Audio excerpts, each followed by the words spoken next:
असलामुअलैकुम दोस्तों, अज की वीडियो आ वेल पटती।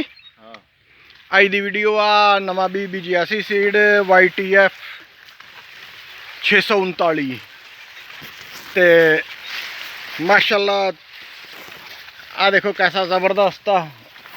इतों जगह है नहीं वीडियो बनाने की, नहीं तो थानू आ देखो माशाल्लाह जूम करके दिखा तो चारे खूंजे माशाल्लाह एक बराबर तो कूलप कड्डी खड़ा है। इनू हले यूरिया की अद्धी बोरी यूरिया पाई आ DAP अद्धी बोरी DAP पाई आ तो यूरिया की पाई आ तकरीबन एक बोरी। तो बहुत ज़बरदस्त खड़ा। अगले साल इरादा वा भी ज़्यादा तो ज़्यादा यह वधाउण दा। आद माशाल्लाह 213 है। तो आ रास्ता से जितों ट्रालियां ट्रूलियां लगाने होने तो उत्थे कुछ निका रह गया। तो आ देखो 213 भी माशाल्लाह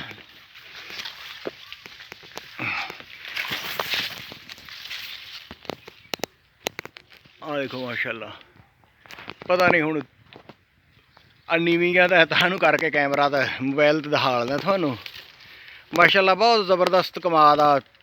ऐतकी हर साल तो कमाद चंगा था। देखो माशाल्लाह बना किदा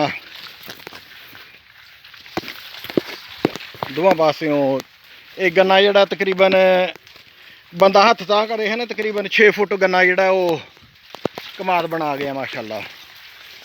बनिया दे नालों कुछ निक्का वा ओड़ ओड़, बाकी जिहड़ा माशाल्लाह 5 साढ़े 5 6 फुट बना गया। वो थोड़ा दिसदी होना कमाद केड़ा केड़ा माशाल्लाह। आ देखो तो बहुत ज़बरदस्त अल्हम्दुलिल्लाह। अल्लाह पाक बरकत दे ते सही सलामत रखे।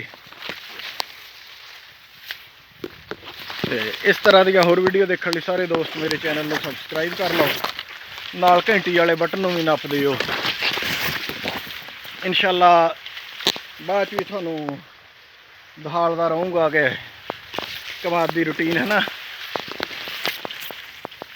तो आ देखो गांह भी थानू दिखालदा इस तो अगे। आ देखो माशाल्लाह इथों आ सिरा ट्रालियां वाला थां निक्का वा तो फिर परेओं सही दिसदा कमाद माशाल्लाह। बिल्कुल कूलम माशाल्लाह कीती खड़ा है।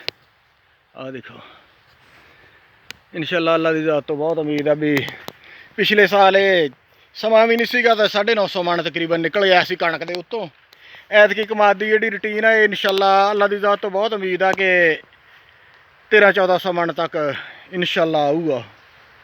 इस तरह की होर वीडियो देखने लिए मेरे चैनल को सबसक्राइब कर लो, नाल घंटी वाले बटन भी नप दिओ। जज़ाकुमुल्लाह खैर।